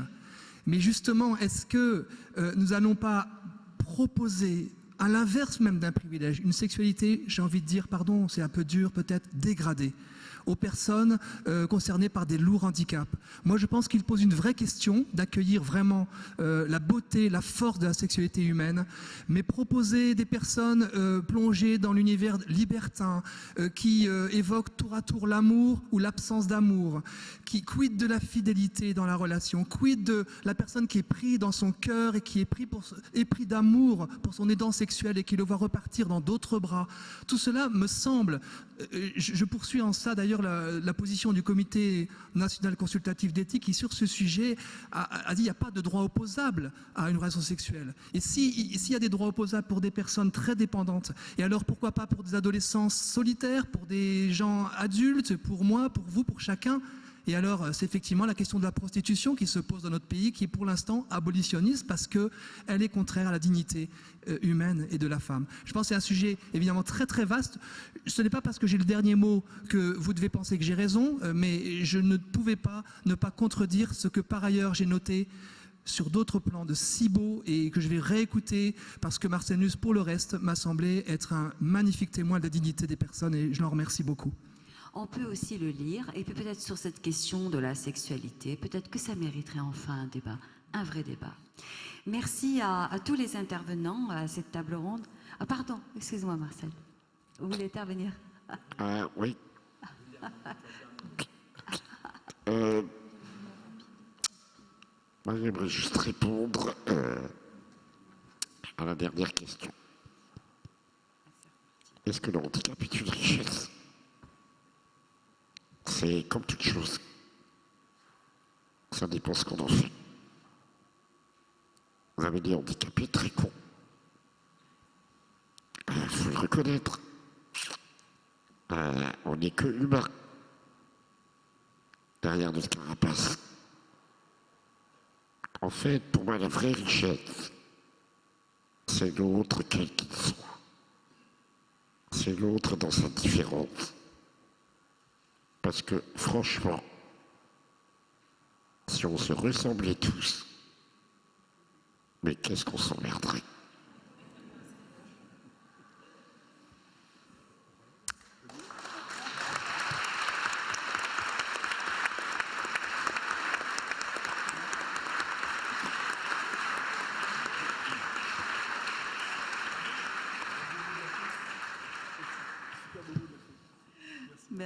Merci beaucoup pour ce beau mot de la fin. Et puis donc, vive la diversité. Dans quelques minutes, en fait, nous allons avoir le plaisir de recevoir Jean-François Battei. Et donc, encore merci, un immense merci à tous les intervenants de cette table ronde dans leur diversité de points de vue.